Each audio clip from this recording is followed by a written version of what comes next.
Good morning, everyone. Welcome back to the Blind Press YouTube channel. And we're on coffee stream number 60, everyone.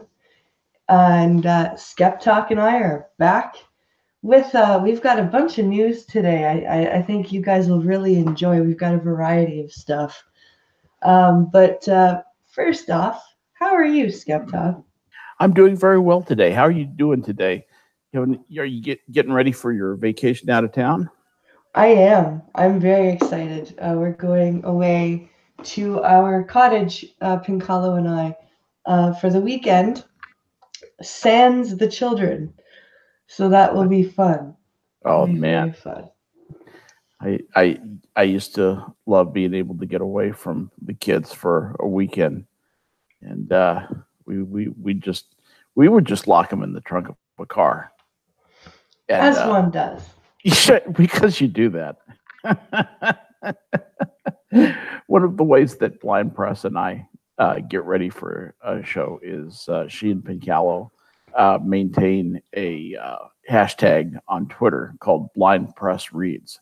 And if you all come up with something that you'd like for us to talk about, we'd very much appreciate it if you'd throw it in there. I was going through Blind Press Reads this morning. Let me find that story about a couple who was driving across America with their children in the trunk of their car.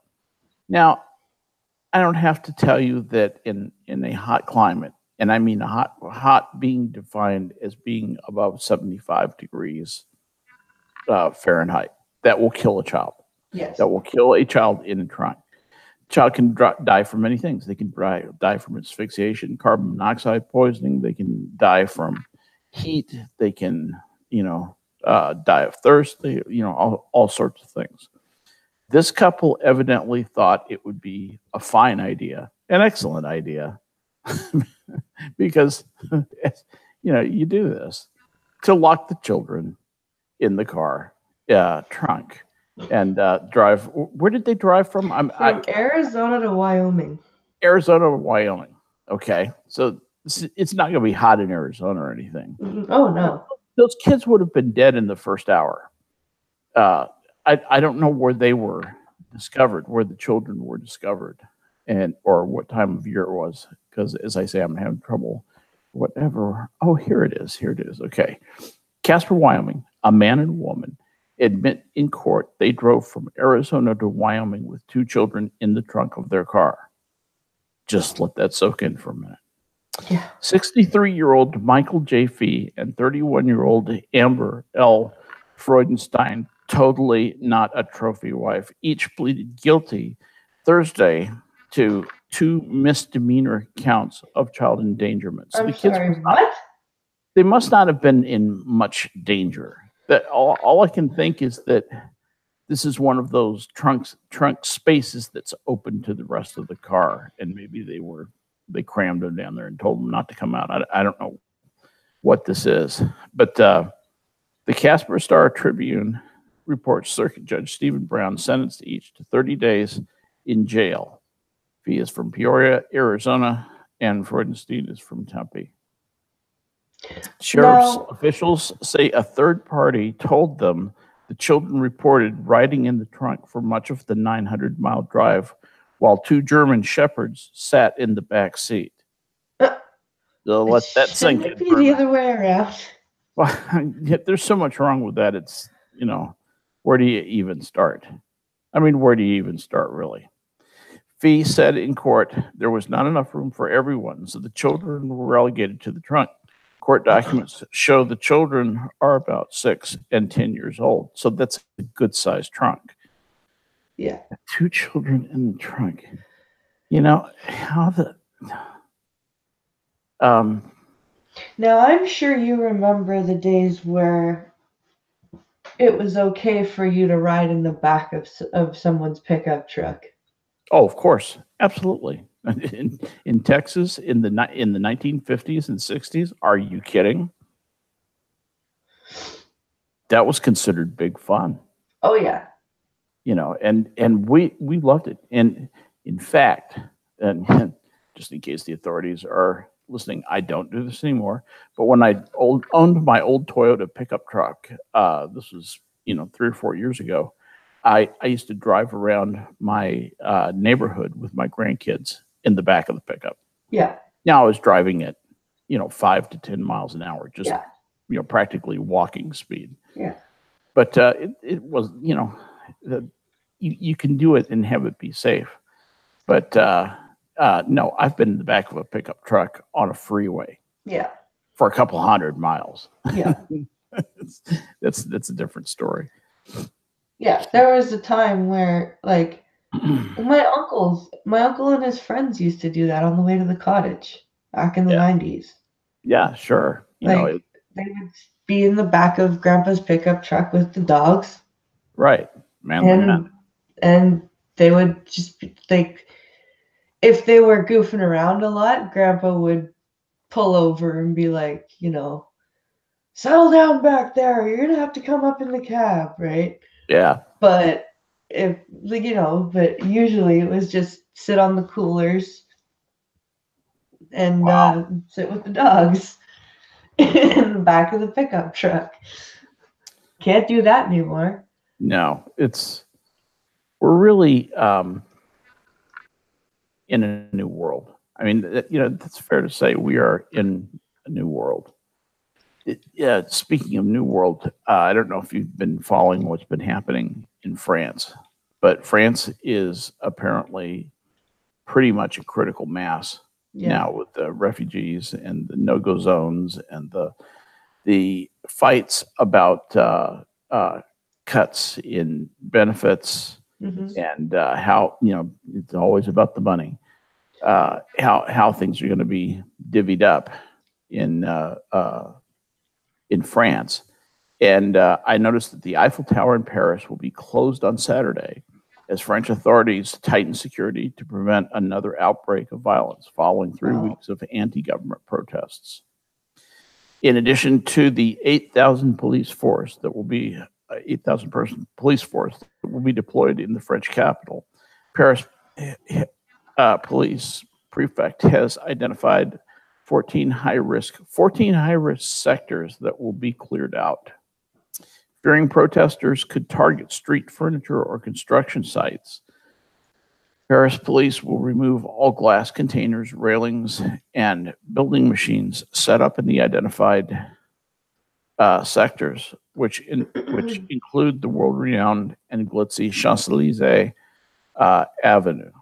Across the country are some 89,000 police. They will be mobilized. That's up from 65,000 last weekend, when more than 130 people were injured and over 400 arrested in the worst street violence seen in the country in decades. And authorities have also canceled 6 French league soccer matches this weekend around the country. France, in many ways, is really having to react to civil unrest. Opinionated Scotsman. Why do you think that? Yeah, exactly. Why do you think that is happening? I don't know, but Opinionated Scotsman says that even some of the police are starting to side with the protesters. Yeah, that's the other thing. Is this is about increasing fuel prices and stuff like that. The diesel fuel rate evidently has gone to the moon. It's like doubled over there. Attic Rat says he's pretty sure the fire department has sided with the protesters as well. Interesting. That's interesting. What is it with France where they go through cycles of being absolute how do I say this nicely? Assholes? No, absolute pussies. Oh, absolute pussies, okay. And then they go and they have some of the most demonstrably nation-changing, cruel, vicious revolutions in history. Because if you look at the French Revolution, They basically came and tore the royals to shreds. Right. And with and then in the Napoleonic Wars, they were crazy. Yeah. And then they kind of piddled off again, and then they had the Franco-Prussian War, and then they piddled off again, and then they had the First World War and the Second World War where they needed help. Yeah. And then Excusez-moi, monsieur, someone has taken my country away from me. I need some help. Yeah. Could the the United States, could they come and give me my country back so I can continue to hate the Americans? Thank you. Yes. Yeah. Yeah. I've about had it with the French. They the thing in the French Revolution and subsequent spasms of insanity, basically, by the French people. What emerged from there was, at least briefly, much worse for the French people, with the one exception being probably what happened after World War II. Mm. World War I looked, for all intents and purposes, like a victory for France. Yes. It was not. It was not. Because what the Treaty of Versailles did was say that the Germans owed the French a whole bunch of money because France was devastated by the war effort and by the war, World War I. And so it was so draconian that there was no way Germany would ever be able to get back on its feet. It was effectively economic slavery in perpetuity for Germany. It ensured that Germany would be an enemy of France. Right. A very potent and very powerful and smart and cunning and eventually rich enemy of France. And it pretty much guaranteed it didn't guarantee World War II, but it certainly was one of the sources of pressure that drove toward World War II, and that was not good for France. It gave Hitler a very good way to get a foothold in Germany because he called back to the Treaty of Versailles and was like, "Look what they did. They fucked us. Yep. And they did fuck." Yep. When Hitler came to Paris to accept the surrender of the French, he went and had them refurbish the rail car where the Treaty of Versailles had been signed, and he accepted the French government's unconditional surrender in that rail car, and then had the rail car destroyed. If that's not symbolism, I don't know. Hitler didn't have a lot of subtlety. He kind of took a German approach to things. It's kind of almost Hunnish in the way that he sought to make his point. So, but at any rate, getting back to this, what you're seeing in France is what's going to happen in Sweden, what's going to happen in Denmark, is going to happen. It's happening in Belgium right now. Belgium already has a lot of no-go zones. Yeah. I stay pretty close to Belgium because it's my hometown. But Holland, the Netherlands, is getting that way in places. And in is it Manchester or Birmingham that has effectively been taken over politically? I think it's Birmingham. Maybe it's Birmingham, yeah, and with lots of no-go zones and places where there are more cases decided by Sharia courts, which are permitted in Britain and have the same force of law as regular English courts. Yeah. Think about it. Just let that soak in for a moment. Okay. Sharia is brutal. It's hateful and it's evil. Yep. There's nothing to commend it in this century. It was a way of living that was designed and defined in basically the 7th and 8th centuries. And the Dark Ages. Yeah, the Hadith, the Quran and the Hadith that Bukhari that defines Sharia. If you read Bukhari, you just will be horrified. Yeah. Be horrified by their attitude toward everything. Everything. It just was a crazy time, and it's been faithfully preserved. I mean, that really is what they believed. And I don't know. At any rate, that's the way things are coming. And I don't see the millennials as having the moxie to stand up to much of this. I see them as being more the Neville Chamberlain, hey, let's give them what they want, so we'll have peace in our time. We'll have peace for a little while. In Chamberlain's case, it was less than a year. So unfortunately, I think it's going to be up to Generation Z, because they're the ones who are most conservative right now. Yeah, they are. But they're not going to be in a position to do anything. Not for a while, no. No, because they're too young. They're too young. I don't know. I don't have answers. I just basically have questions and concerns. It's a sad thing. It really truly is. Hawk Silk says it's going to happen everywhere except maybe the U.S. And let's hope it doesn't happen here. We have in Minnesota and Michigan, we have Sharia communities springing up. And since we will not allow Sharia courts to function as U.S. courts, we don't have that provision that the English do to permit that. They function as arbitration courts, basically, as arbiters in civil matters. That's as close as they can come right now. But they can be binding arbiters. All they have to do is be a licensed arbitrator. And you don't even have to have a law degree for that. You just have to, I forget what the qualifications were. I was looking at it one time thinking that I might want to try and qualify for it.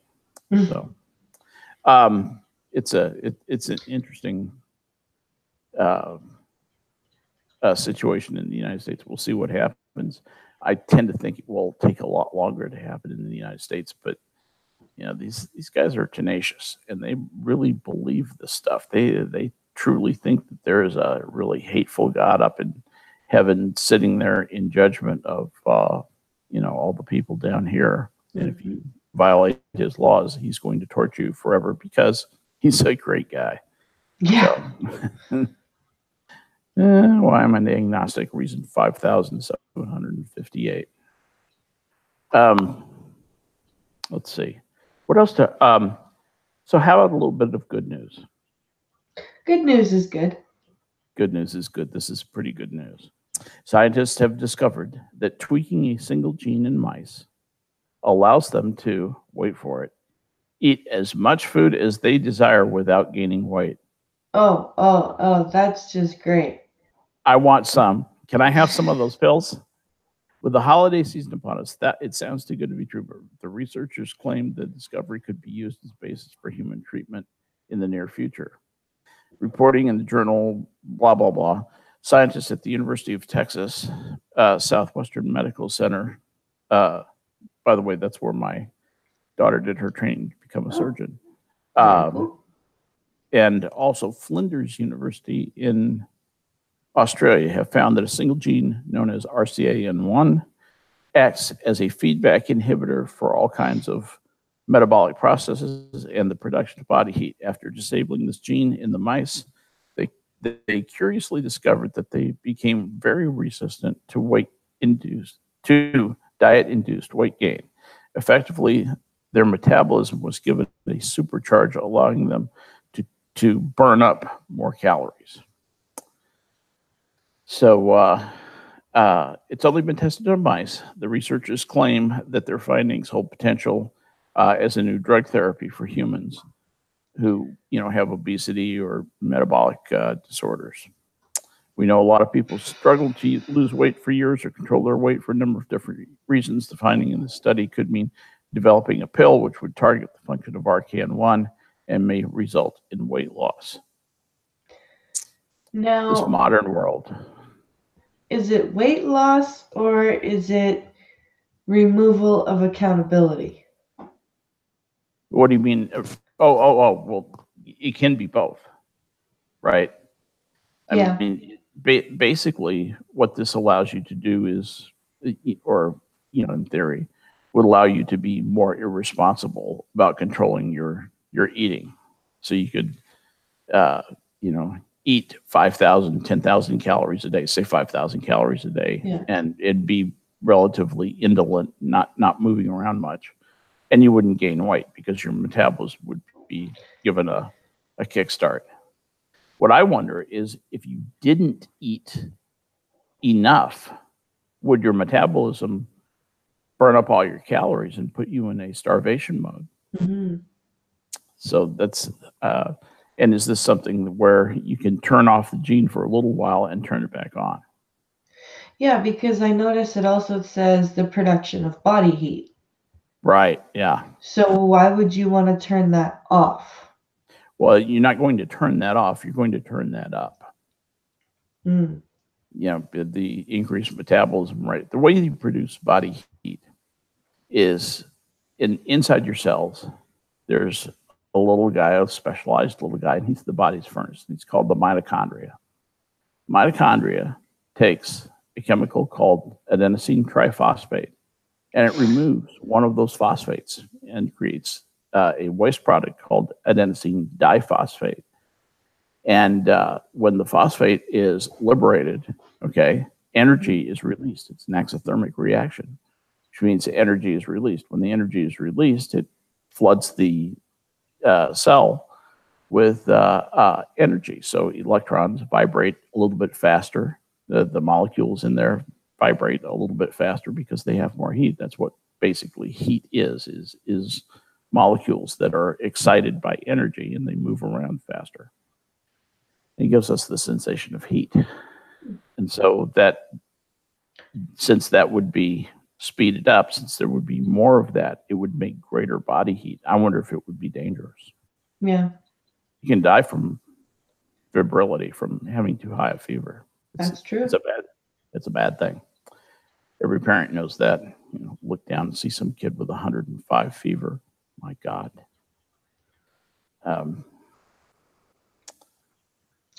So anyway, that's kind of, those are kind of some of the things that have been going on here. Did you hear about Sargon? No. His Patreon is gone. What? Yeah. Patreon removed his Patreon? Yes. Same with James also.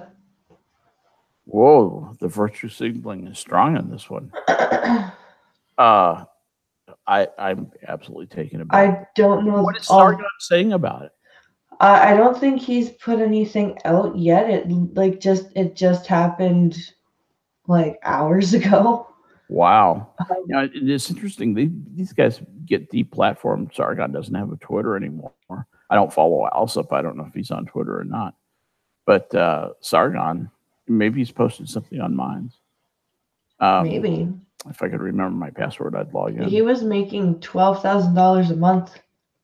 Whoa. On Patreon. Yep. That is absolutely nothing but just hateful. That is just hateful. Ah. Yeah, and I don't know if he saw. I took a screenshot of something that the Ralph Retort put out on Twitter because he was like, Patreon or Sargon's been aborted from Patreon, and I'm like, seriously, you're still making those jokes? Like, wow. Come on, dude. Wow. And he really has. Just sickening. Leave it alone, dude. This is sickening. Yeah.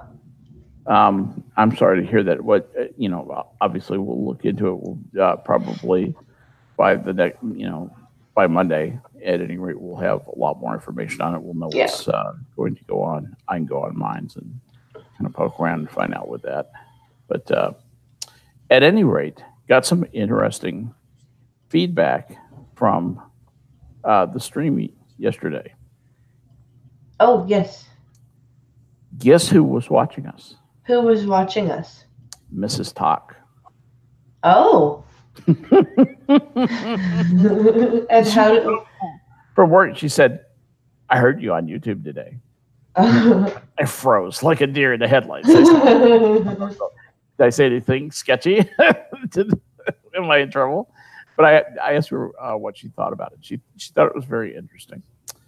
Uh, she said that I talked way too much. She said, "Let the poor girl talk," and but she's going to say that anyway. Um, but she enjoyed the show. She thought it was interesting. She thought the topics were interesting, especially the stuff about CRISPR editing Mhm. of the gene editing stuff was interesting. She's a retired nurse, and Oh, okay. she's had a career as a nurse. Got burned out beyond my ability to completely express it, and took up her career as an import and export specialist Okay. um, when she got tired of that. But she has had enough medical training to understand what's going on. She thinks it's very interesting. So she thinks the gene editing was interesting. She said, Skep, although she used my regular name, uh, people aren't that interested in your life. Okay.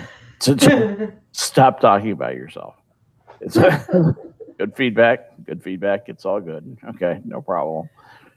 And but yes, I told her, I said, I wanted to introduce myself and let people know who they are.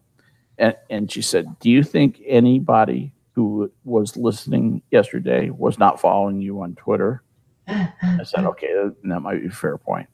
But just in case anybody didn't know the details of my upbringing, I felt Yeah. inclined to provide that yesterday. It's not going to be a regular thing. No. I am not given to talking about myself except when something in my life has happened where anecdotally it's relevant to Yeah. whatever we're talking about. Then yes, I will bring that up. And but it's kind of fun to think. Hi, Brenda, just in case you're listening. Aw. Love you, honey. Just in case, but she's a very, very intelligent woman, and in spite of that, she enjoyed our show. So Well, that's good. I'm glad she enjoyed it. she did. She said she would try and listen today, and she said she can only hear it in spots because she's usually doing stuff. A lot of Yeah. it she's on the phone about, and she can't listen while she's on the phone. But she said she would listen from time to time. So I hope she's listening now. But it was interesting to hear that uh, feedback coming from someone who is outside of the YouTube, Twitter stuff that you and I do, or Yeah. that we all the minions do. Pretty far removed from that, but knows me as well as she does. Yeah. It's an interesting thing.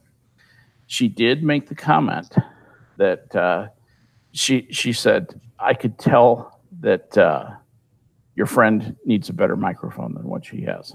Yes. This, and she commented that it's picking up a basically what I was talking about needing bass traps and picking up reverb bouncing off the walls, voice bouncing off the Yeah. walls, and I and think so our forth. next purchase is going to be either a Snowball or a Yeti.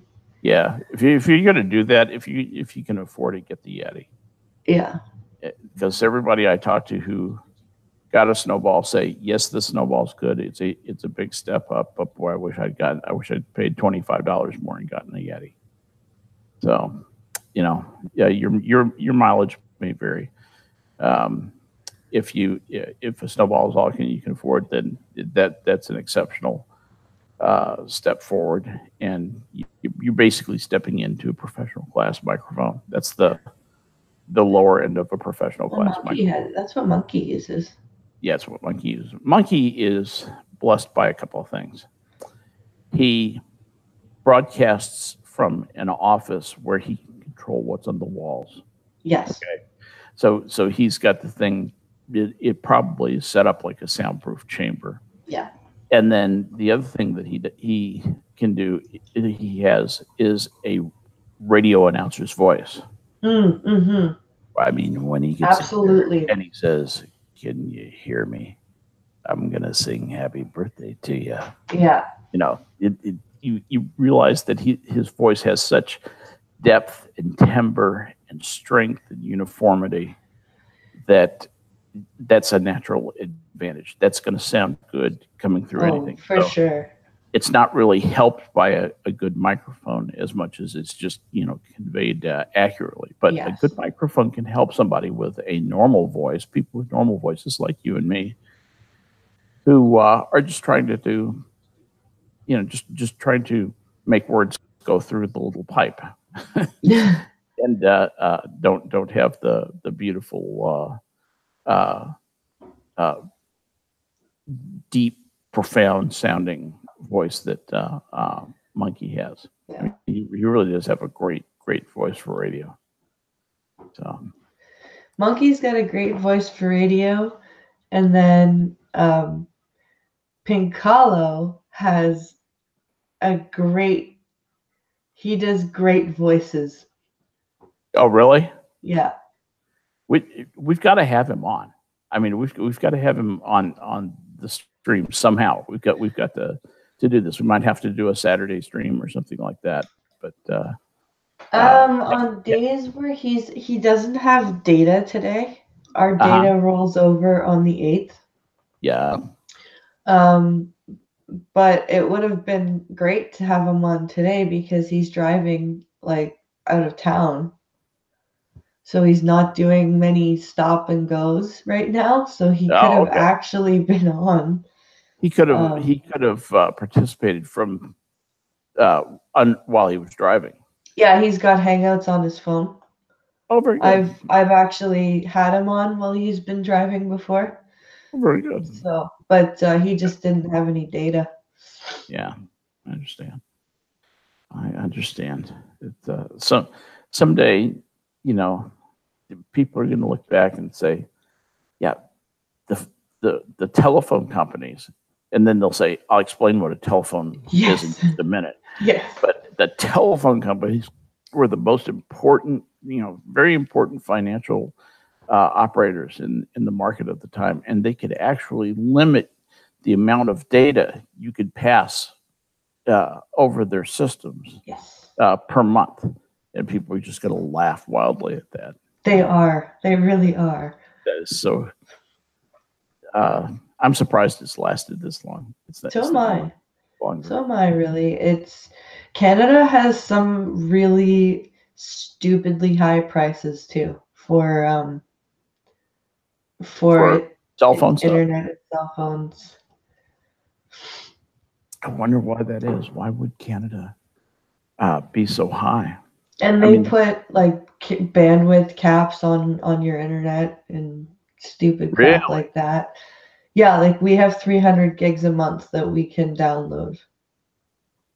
Oh, that's the amount of data. Yeah, you can download. What do they have a bandwidth cap on you? I don't think there's an upload cap. Mm-hmm. But I know there's a down. I think ours is 300 gigs because our landlord. No. That's the total number. That's the total number of bytes you can download. Yeah. What I'm talking about is the speed. Oh. Do they limit the speed at which the download can happen? I don't know. I think they do. For example, Hammer is in one of the experimental areas in the United States. It might not even be experimental anymore. I guess they're just rolling it out, where he has 100 gig of speed, basically upload. I think we have like 15 megs or something like that. 15. It'll be 15 gig. Is what it is. Yeah, and that's about what I have. I have like 18 up and 1.5. I'm sorry, 18 down and 1.5 up. Yeah, I think we're something like that, like 15 down or something like that. We're supposed to have a good package, a quote unquote good package, because our landlord the internet is in her name Yeah. because this used to be a student house. Yeah. So the rent was paid, like when you pay the rent, you also Internet is pay the included. internet. That's cool. So she has these quote what's called the student package. Mm-hmm. So it's supposed to have good upload and download speed and a reasonable amount of um, download, like gigabytes that you can download. Um, but yeah, there are some. It's very few that, like, if you want unlimited downloads, you have to pay out the ass. Of course. Oof. Opinionated says mine is meant to be 15, but I get 10 on a good day. Ouch. Yeah. That's pretty marginal. You can still stream at Yeah. that, but it's, if you get below that, you start to get pretty rocky, to tell you the truth. So you don't want to be below 10. No. Hawk Period. Silk says people will be asking what a TV is first. That's true. That's true. Before they ask what a telephone is, they'll be asking what a TV is. It's happening now. Yeah. I said something about a TV the other day to one of my grandkids, the 13-year-old, and she said, "What is the TV? What is the TV?" But don't people use the TV for, like, to hook up, like, and watch Netflix and stuff? Like, or do they Yeah. just use tablets? No, well, they have tablets, and then they have a big monitor. They can throw an HDMI cable on their Oh, tablet and I pipe it through the gotcha. monitor, but they call it a monitor. They don't call it a TV. TV. Gotcha. And so, yeah, I used to have a whole joking routine about people who talk about, them computer things. Got the Yeah. typewriter part and got the television set part. Yep. I early in my IT career, I did a lot of help desk stuff, and I actually did have one secretary that I used the term the television part, not the typewriter part. Oh God. Okay, we're gonna make sure that it's plugged in. So there's a cord coming out of the monitor. She Yeah. said the monitor, and I said, yeah, the TV part. Yeah, not the Oh keyboard Lord. part, because there's cords on both of them. She said there is cords on both of them. Yeah, that's where that came from. That was in about 1983, and it turned or 1980. Yeah, it was 1983. The problem turned out to be that she had she was running her monitor on an extension cord. Oh. And you know what she was using for an extension cord? Wait What? for it. What? Christmas tree lights. I'm sorry. What? Christmas tree lights. She was using Christmas tree lights. Why? As And the extension cord. how? And what was happening was it was just kind of a marginal thing, and she was essentially getting little breaks in the power periodically, and it was How does that work? it Like, was how do resetting you? the monitor and putting the monitor into a test mode, a power on test mode. That's just crazy. I'm trying to imagine a monitor plugged into a string of Christmas tree lights. I got out there and I saw the Christmas tree lights, and I saw the Christmas tree lights were on and they were on the floor. And I thought, well, that's novel. I said, first of all, it's June. And secondly, there's Christmas tree lights that are on and they're on the floor. And I picked up the cord and the Christmas tree lights flashed off and on. And I went, that's safe. okay. And then I thought, both ends of this are secured. So it's either plugged into more Christmas tree lights or it's plugged into something else. And sure enough, that's what the monitor on her desk was plugged into, was that Christmas tree. She needed an extension cord, and that's what she used for an extension cord, because it's got plugs at both ends, and it will conduct electricity after a fashion. Oh, Lord. Yeah, yeah. And this was back in the day, long before there were any safeguards built into the circuitry to protect against power surges or anything like that.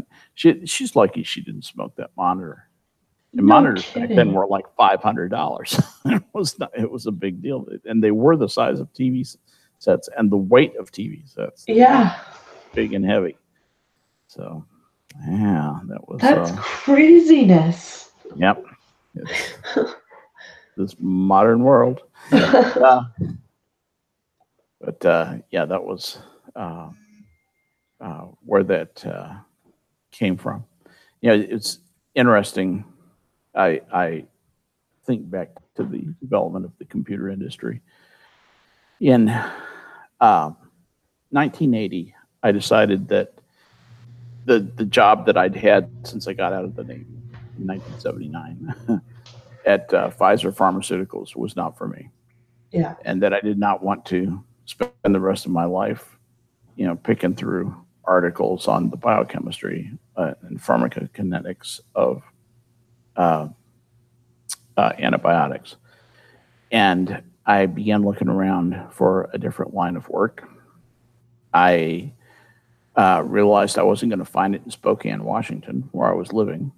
And so I quit my job and sold my house and moved to Texas, worth negative $3,000. Oof.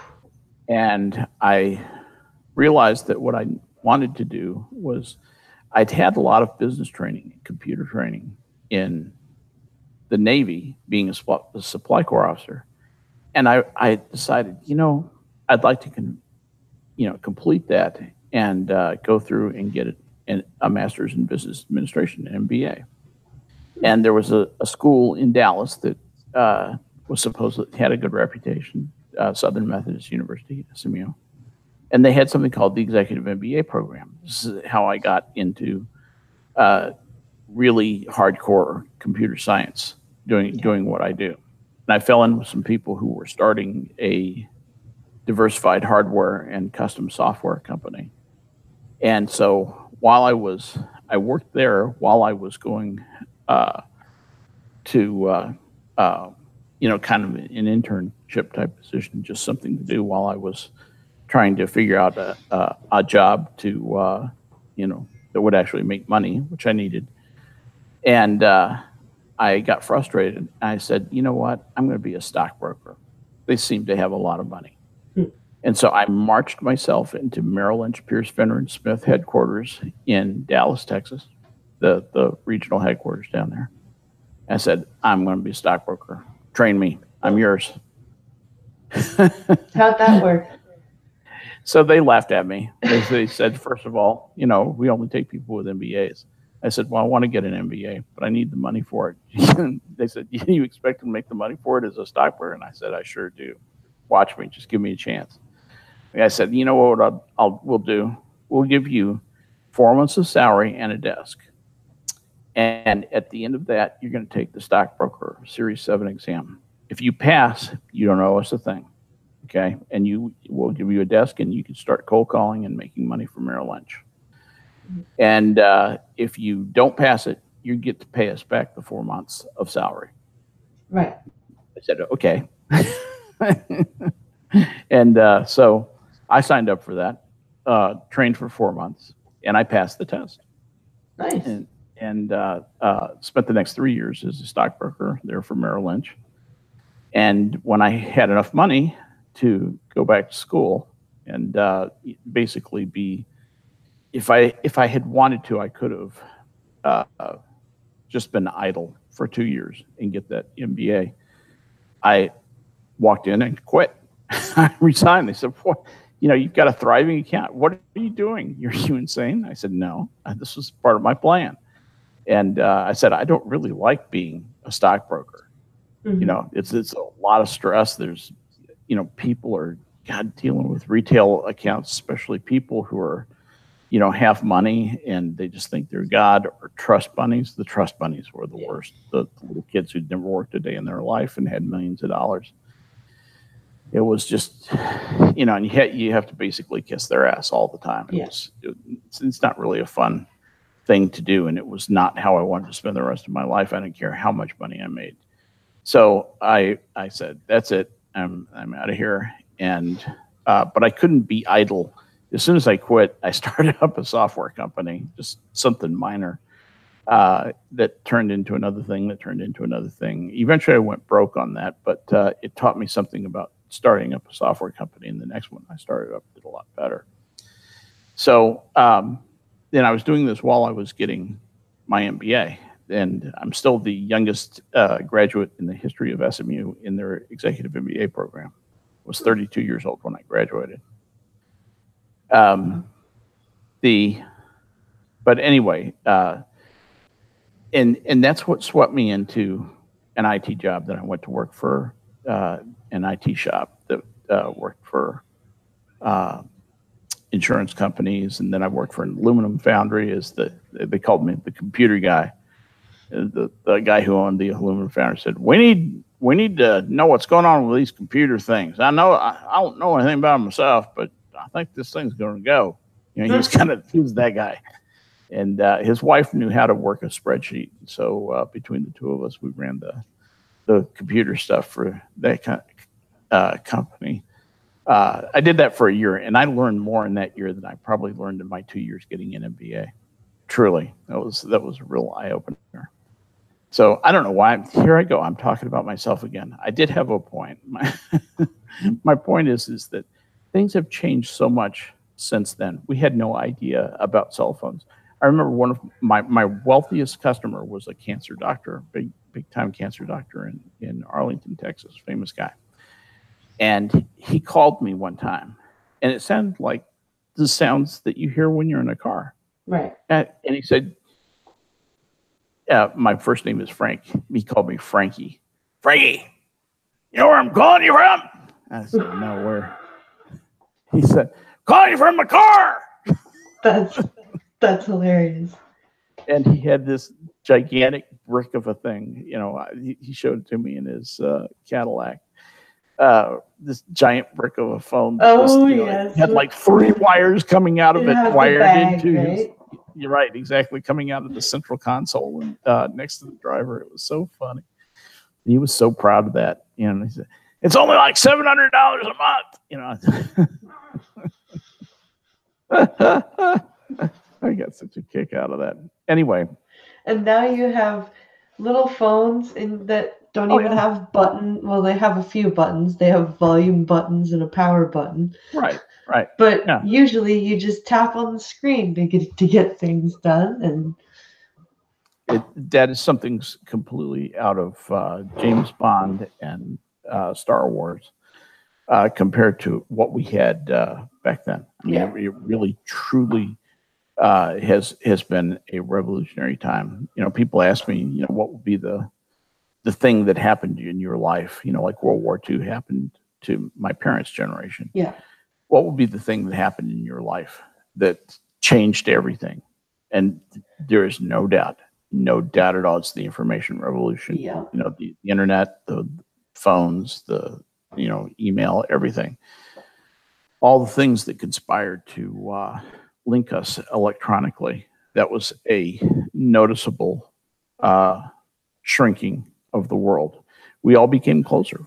You think about when I assemble the cast and crew for Minions of the Zoo on Wednesday night at 10:30 Eastern time, and I call up Prospero. Okay, that's Richmond, Virginia. Yeah. I call up you somewhere in the Great White North of Canada. Yeah. I call up Terry Diamandis. In Australia. That's in Eastern Australia. And if I wanted to, you know, I could call up another person in Holland, another person in France. I could call up people in England, India, Russia, Africa, and South America. Though I have followers everywhere, friends, Yeah. not just followers, but I'm real friends who would, they come on the show in a minute. And that is what this has done. It's put all those people in contact with one another. And I think it's going to have a very interesting effect. The most interesting and profound effect that it's going to have is it's basically going to be the death to religious governments like Iran's and cults of personality like Kim's and possibly to despots like Putin. And it's going to be interesting to see what happens. But what happens is people hear about how other people live, and they want that too. And when a whole bunch of them want the same thing, then that is what will happen. And what's really cool is, like, from my point of view, from technology changing, Yes, is like I have access to a lot more information than I used to. that's it. I tell my friends about this blind gamer chick I know. And I say, and I mean, she's blind. I mean, she doesn't even have one of her eyes is gone. It's left the building. Okay. And the other one isn't hooked up. And I said, and she plays games. And they're like, how does that work? And I tell them, I talk to them, tell them what you do, how you do it. And that's an amazing thing. That world never would have been open. No. To people who are blind or people who have other stuff that they have to contend with to live the kind of life that they want to. It's it's an interesting thing. One of the things, we talked about this gene editing, the CRISPR tool and all that stuff. An interesting thing that's happening with, here I go talking about myself again. But sorry, just let it happen, folks. Just just let it happen. It's like a sandstorm. It'll be over in a minute. Close your eyes. My dad is 91. He's healthy. He's vigorous. Knock on wood when you say all that stuff. And there's only one thing wrong with him. He has trouble with his right knee. Oh, okay. It's basically bone on bone. He's worn away the cartilage. Yeah. And he's looking at having some surgery done on it. But instead of surgery, what they're doing is they harvested a bunch of stem cells from essentially fatty deposits in his body. Right. And they do it with a needle. They literally just pull some cells out. And then they culture those for 6 months. And in about a week, he's going down to Mexico, and I'll explain why Mexico in a minute, to have those harvested stem cells shot back like a cortisone injection into his knee. Oh, so they're going to become the cartilage. And it grows into cartilage. And the success that they're having with this is therapy for herniated discs and torn discs in the back is just stunning. It's like an 80% are showing marked improvement. That's why people keep sending that stuff to Monkey. Okay, I got you now. Yeah, that's very interesting stuff. And so he's going down there. He's excited about it. The bad news is the place where they have the lowest success rate, which is still 50%, is in the knee. For some reason, there's something more complicated about the knee and growing cartilage. And about half the time, there's no marked improvement. So we'll see. This is costing him like $25,000 out of his pocket. Wow. And he laughed, said, "I'm spending your inheritance." And I told him, spend it. I don't want a dime. Knock yourself out. And not that he has very much money. Dad's never been much of a businessman. But I'm glad that he had this because it's not covered under his medical insurance because the FDA won't bless it and cannot bless it. Yeah. Something like that wouldn't be covered here either. Right. There's just too much chance that it's going to put too many other people out of business. Yeah. Canada, a lot of people think Canada has like everything free Yeah. in its healthcare system, Yeah. and that's just not how it works. You mean stuff cost thing? You mean, Yes. wow. Yes.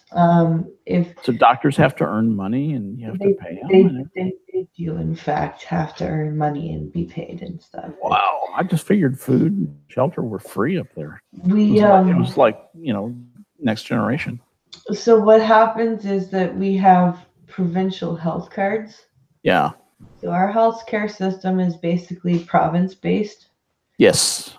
And we like our if you are a resident of the province and you have a health card and you go to the doctor, that is free. Okay. If you have a health card and you go to the hospital, that is free. Like no matter what, no matter what. If you've got your health card with you and it is not expired, because you have to get them every 5 years now, in Ontario, at least in Ontario. So some other provinces, it's more frequent.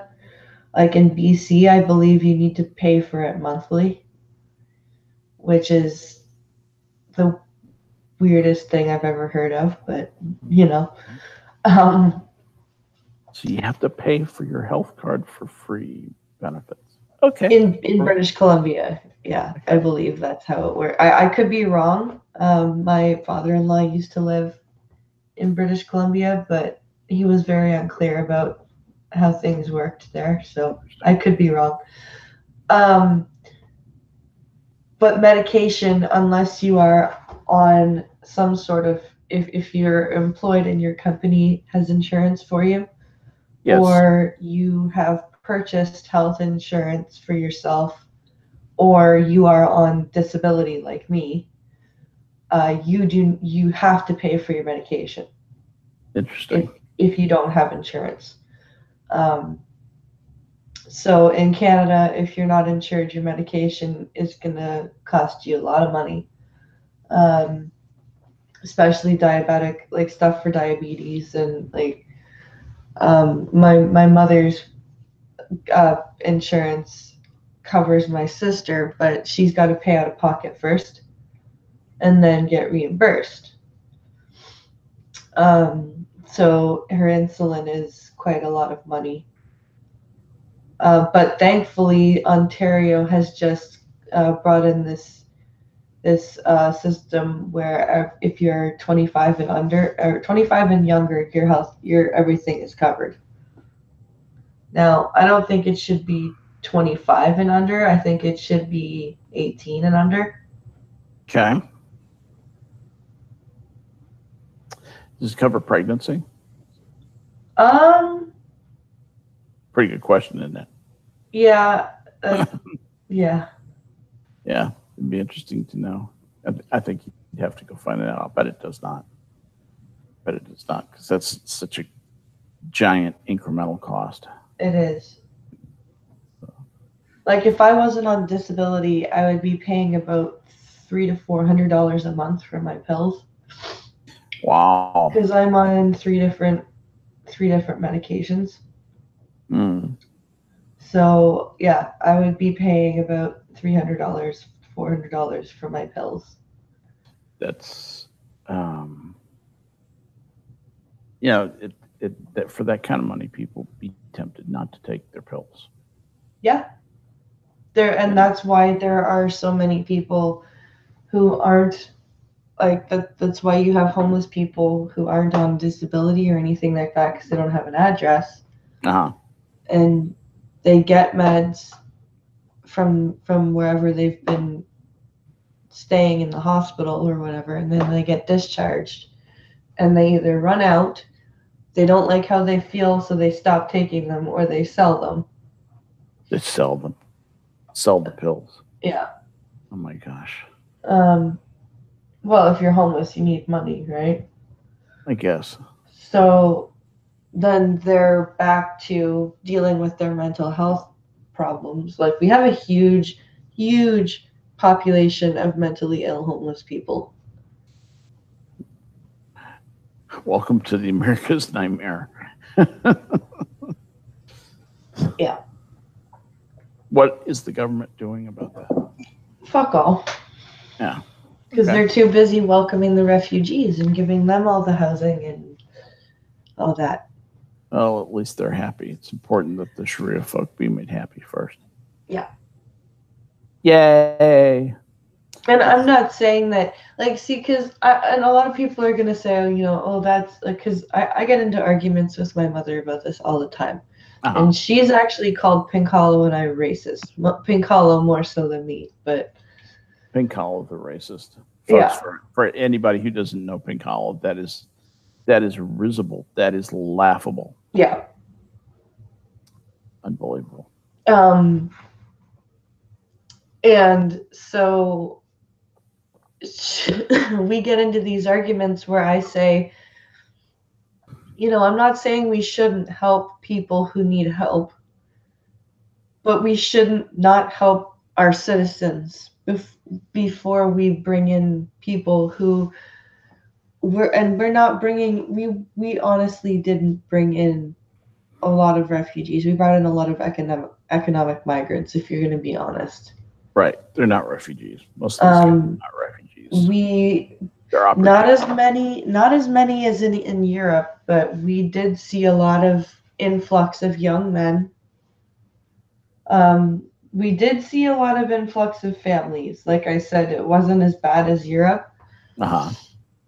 But there are definitely a lot of fighting age men here that should be back home fighting for their country and making it safe again for their wives and their children to come back to.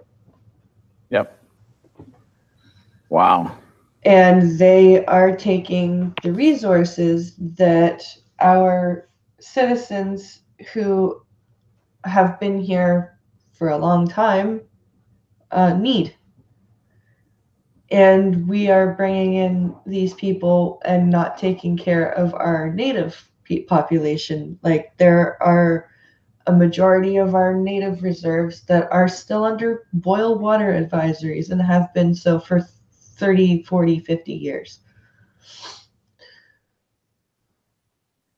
But, Justin Trudeau apologizes for all the residential school things and all the wrongdoings in the 1800s, so it's okay. Everything's fine. Well, thank God. Yeah. Thank God he apologizes. He doesn't do enough of that. What a festering lump of dog meat he is. He really is. He's an infection. He's not a prime minister. You guys need to get rid of him. Seriously. Yeah. That was a bad move. Bad move. I don't know. And he got in because he said, "I'll legalize pot." Oh, okay, well done. I really think that's why he got in. And that genie is not going back in the bottle, by the way. Oh, no. There's, I think, like, the head of the Conservative Party of Canada has come out and said that he will not be repealing the legalization if he were to become prime minister. Because there's too much money to be made. Like, it would just be stupid. There's too much money to be made having legal pot. Now, we just need to figure out how to balance, the legalized weed with, how to sell it properly and how to advertise that you're selling it, because it's okay to advertise alcohol, but it's not okay to advertise cigarettes. And how are they going to treat weed? Are they going to treat it like cigarettes, or are they going to treat it like alcohol? Really? That's a thing? They can't figure that out, huh? No, they can't. Oh, my goodness. In Quebec, you're not allowed to sell. The law is you can sell weed, but you cannot sell material that advertises weed. Like, you can't, if you wanted to sell T-shirts that have pot leaves on them, that is illegal. Really? Yes. That's interesting. Yeah, in Quebec, you cannot sell anything that has a pot leaf on it. You can't Can you wear sell. something with a pot leaf? You can, but you you can wear it, but you can't buy it. Do you know what it like? Because you have to steal it. I guess, and the real retailers aren't legally allowed to sell them either. Like no stickers, no posters. Awesome. Freaking awesome. That's amazing.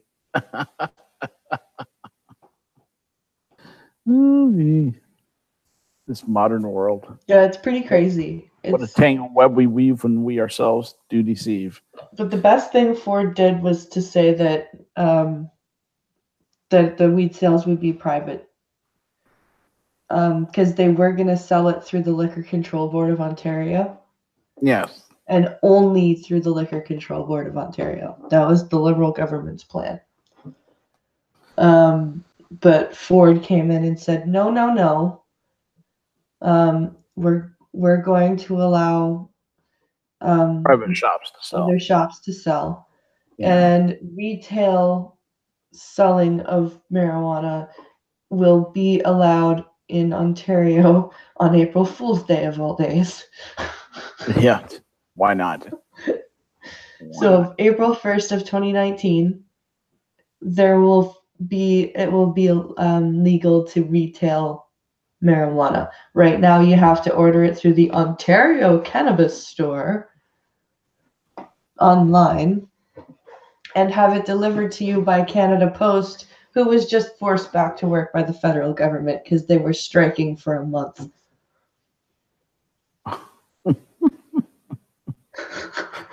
Canada is so weird. It should be so normal, and it's so weird. What the fuck is wrong with people in Canada? And I still have not got that figured out. They've got the nicest people and the weirdest government on earth. That's really true. That has been exactly my experience with Canada, Stan. Is that the people there are they're beautiful people. They're just nice people. I enjoy them. I was never anything but kindness to me when I was up there, and they're loony. They're loony. That's all I can say. Yeah, we are kind of crazy. So there's nothing wrong with that, I guess, basically, but it's takes a little getting used to. Chadwick says weed became officially legal in Michigan as of yesterday. It felt so good to smoke and not have to worry about anything. Man, well, that's awesome. I would love that. I truly would love that because I've spent a lot of paranoid time in Michigan. I lived in Ann Arbor for 5 years, and I used to smoke weed back then. I used to go down to the Arboretum and buy it. It was like going to a pot store almost. Yeah. There are all these guys down at the Arboretum, selling it, and the Ann Arbor police made it clear that they weren't going down there. They're not going to have anything to do with what went on in the Arb. So, but to be able to go and, buy pot and smoke it openly, that would be nice. It's not going to happen anytime here in Texas. And as a result, I'm out of luck, but, sure would be nice. That I've got, backaches. I can't sleep. There's a lot of things that I would like to at least try pot for to see if it helped. Yeah.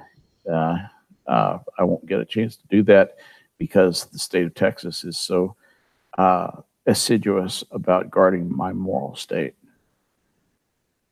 Really appreciate that, fellas. Blind Rambler says, Canada, your life makes me sad. Yeah. I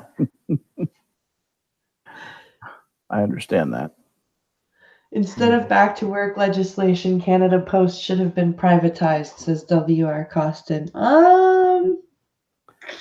Be careful what you ask for. I don't know about privatized mail service, because look at FedEx. I hear so many bad things about FedEx. FedEx is good news and bad news. I mean, FedEx has revolutionized the way that we get mail.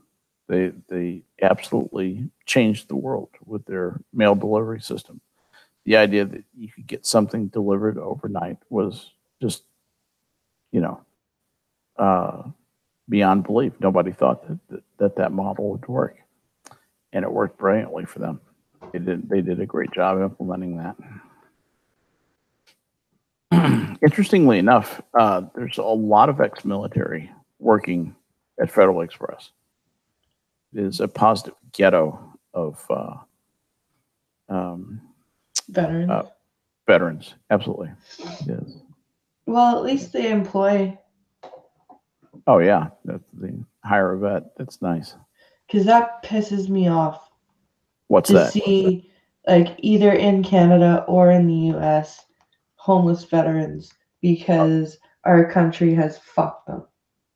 Yeah, and like, thank you for your service. Now fuck off. Like, and that's exactly what it really? is. When I go down to the VA hospital, there are literally beggars outside just asking for $1.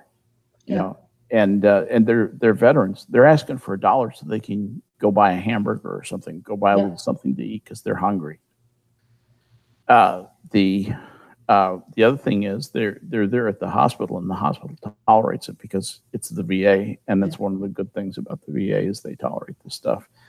They tolerate the fact these guys have to have a place to go to the bathroom, and have to have a place to go in to be warm. And so the veterans crowd in the VA hospital, and as long as you're a veteran, and yes, they do check, they will let you just hang out, and you can be warm, and somehow they get fed there too.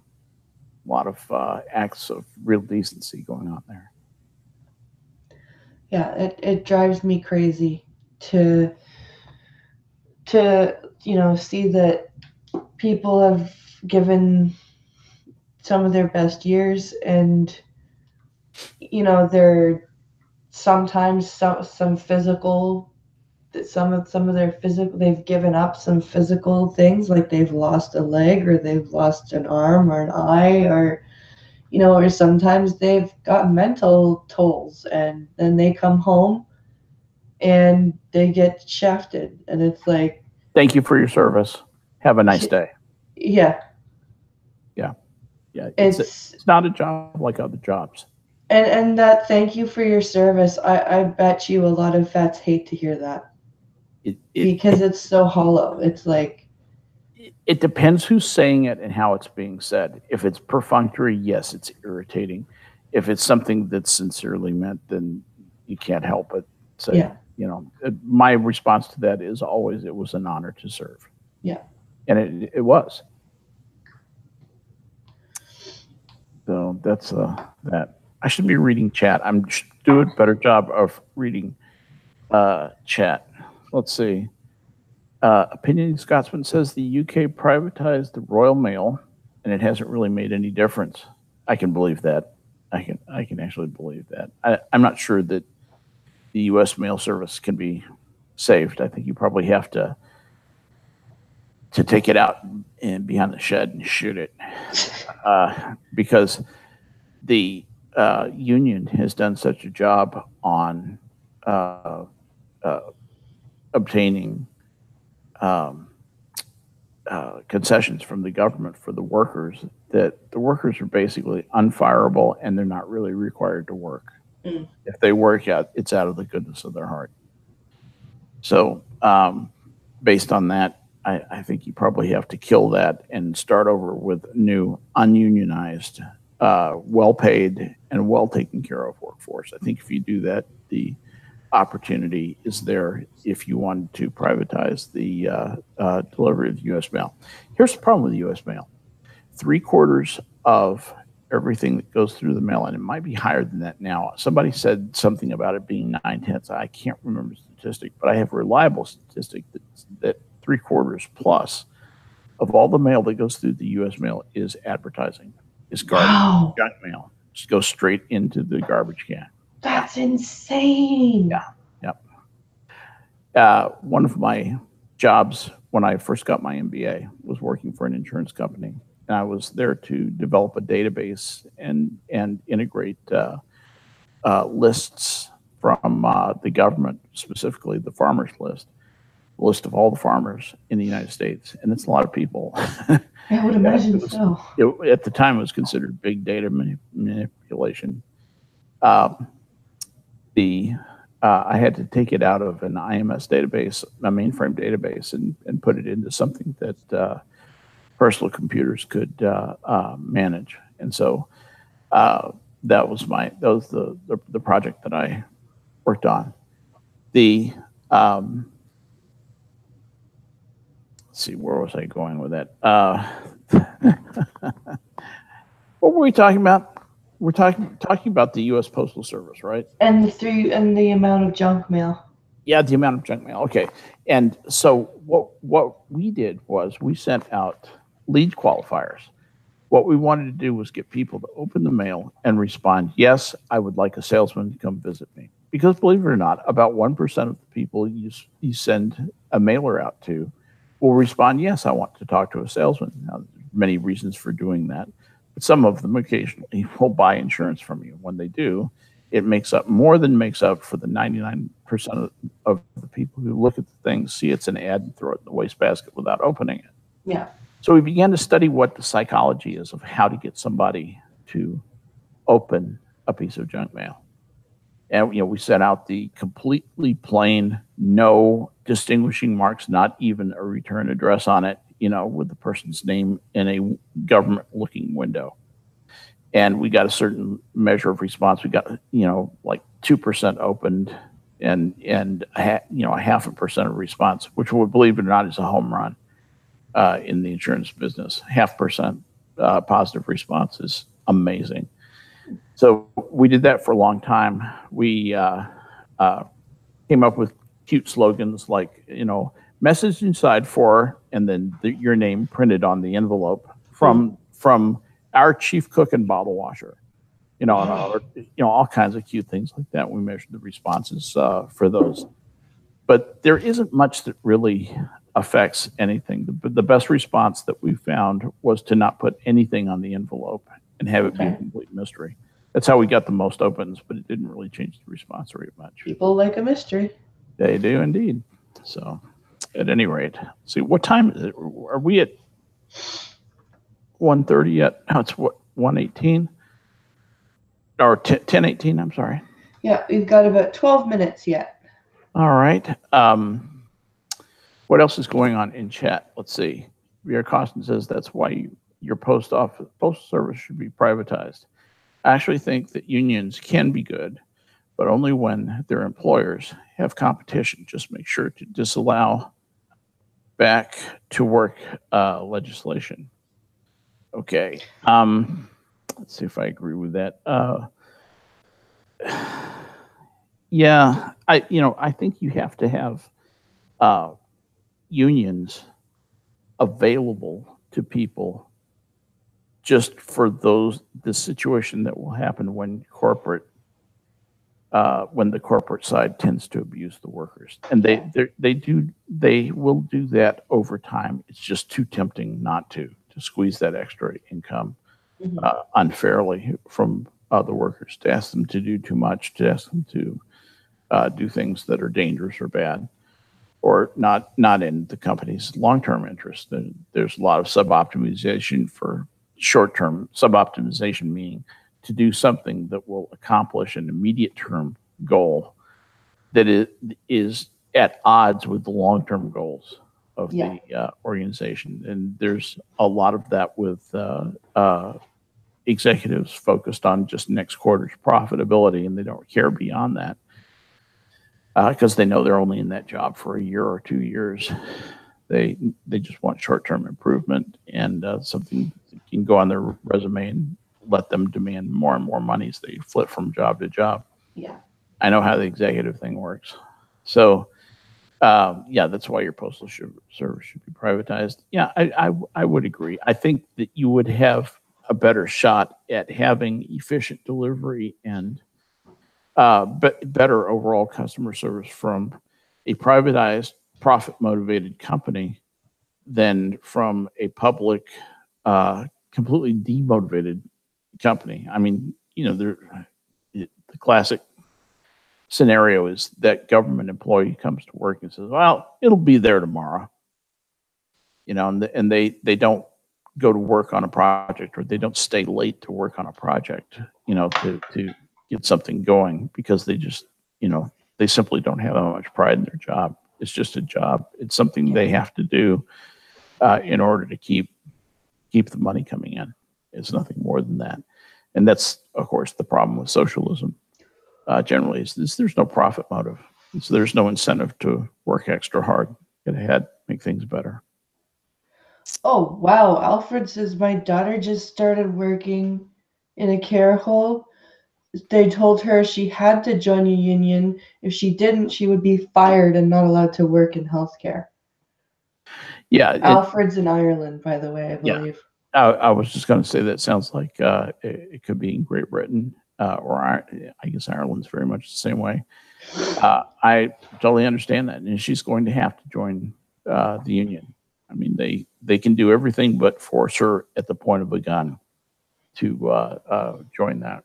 And they can and will make things awful and potentially even dangerous if you don't join the union. So you've got to join the union and at least give lip service to what they are and what they do. And it's just the way of doing business. That's what I don't want to see happen to the United States, is where or Canada for that matter, is where we get to the point where the unions control so much that you can't work without their permission. Yeah. And that's basically, I think, what is going on there. Was looking back up.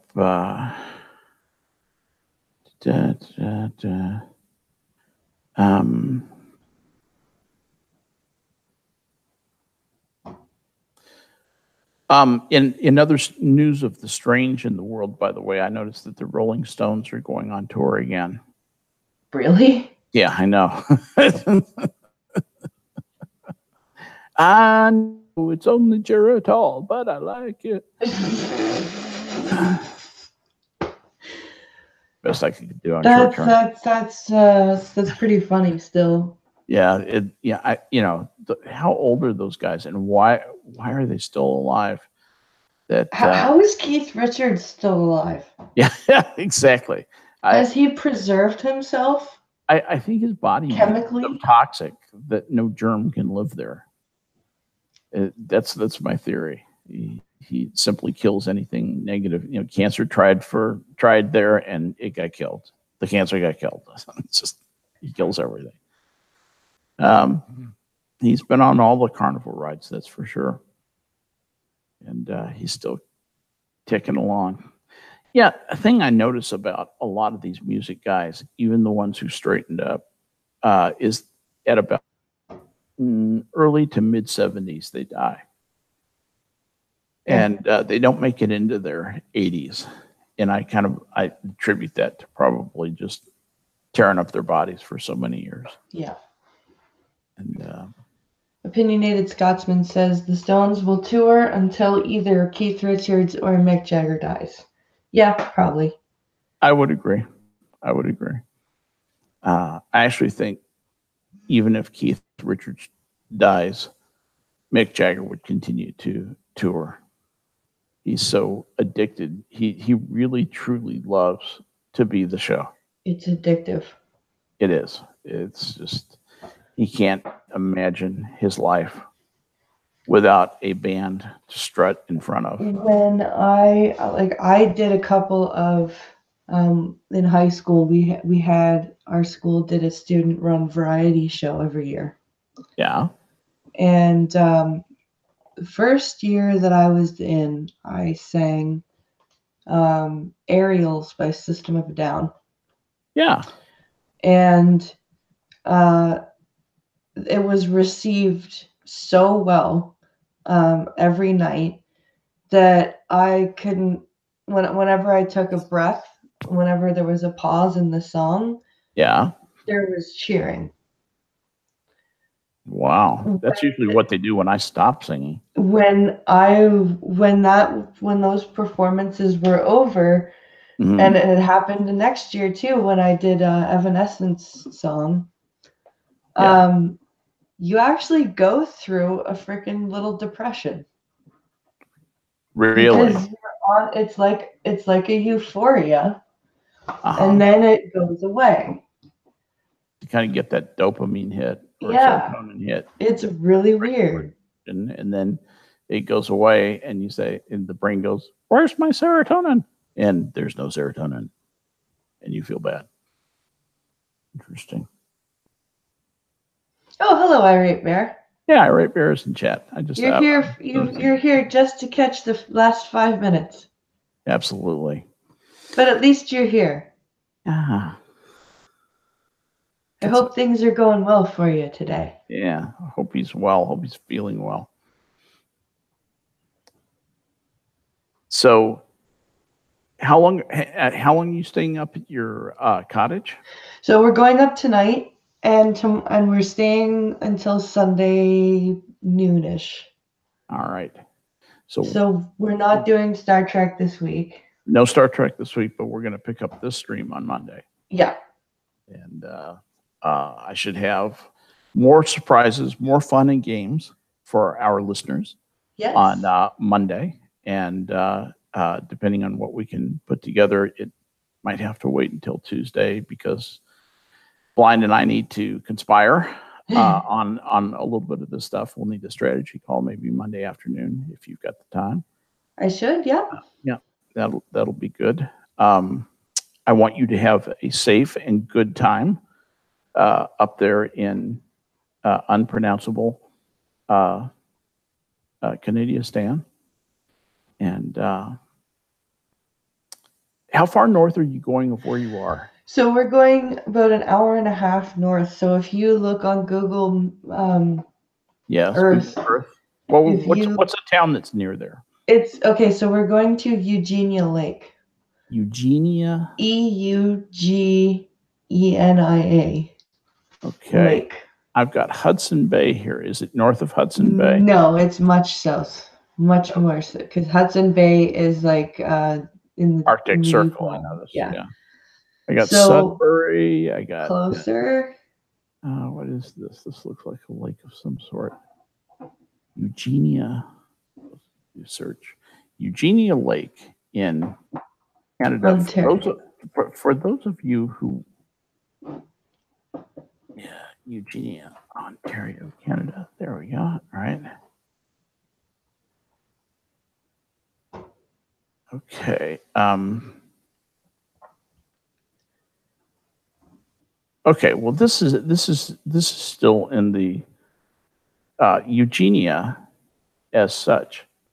Is it near the town of Eugenia? Yes. Okay. And I see a lake next to the town of Eugenia. Yes.